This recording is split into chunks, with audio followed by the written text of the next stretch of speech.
On a constitutional perspective, hindi dapat siya makaapekto kasi constitutional duty ito ng members ng House of Representatives to receive impeachment complaints, to hear it before the Justice Committee, and to vote in the plenary. Agad na magko-convene ng House Justice Committee oras na ma-refer sa kanila ang mga reklamong impeachment laban kay Vice President Sara Duterte. Ayon kay House Justice Panel Chairperson at Batangas 2nd District Representative Jervil Luistro, may 6 na session days na lang ang nalalabi o hanggang March 4 para maisama sa order of business ng plenaryo ng Kamara ang 4 na impeachment complaints. Pagtitiyak ng kongresista, hindi apektado ang gagawin nilang deliberasyon sa maagang pag-anunsyo ng kandidatura sa pagkapangulo ni VP Duterte sa 2028 national elections. At kung ganito ang kanyang prinsipyo, umaasa siyang ganito rin na magiging paninindigan ng mga kapwa niya House member. I just focus on my job. I just focus on the rules, no?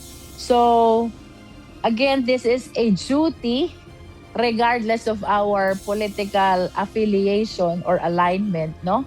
So, for the members of the Justice Committee, I wish na sana ganito rin sila, that they will remain their independence and impartiality regardless of that pronouncement.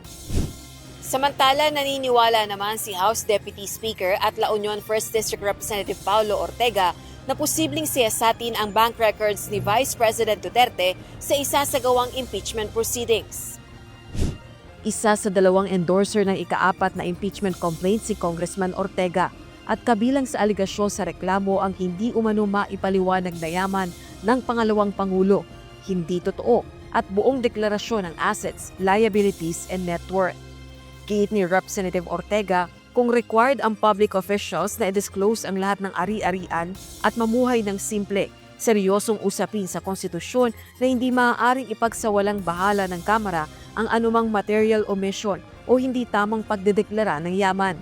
Nananawagan naman ng makabayan lawmakers sa muling pag-convene ng House Quadruple Committees o Quadcom para imbestigahan ang affidavit ni Ramil Madriaga, dati umanong bagman ni VP Duterte at nag-aakusa sa vice-presidenteng galing sa Philippine Offshore Gaming Operators o POGOs at illegal drug operation ng campaign funds nito noong 2022. Nais ding paimbestigahan sa Quadcom ang umano'y political extrajudicial killings ng mga activist at human rights defenders. Apila nila sa liderato ng Kamara, gawing prioridad ang investigasyon bilang bahagi ng constitutional oversight duty nito.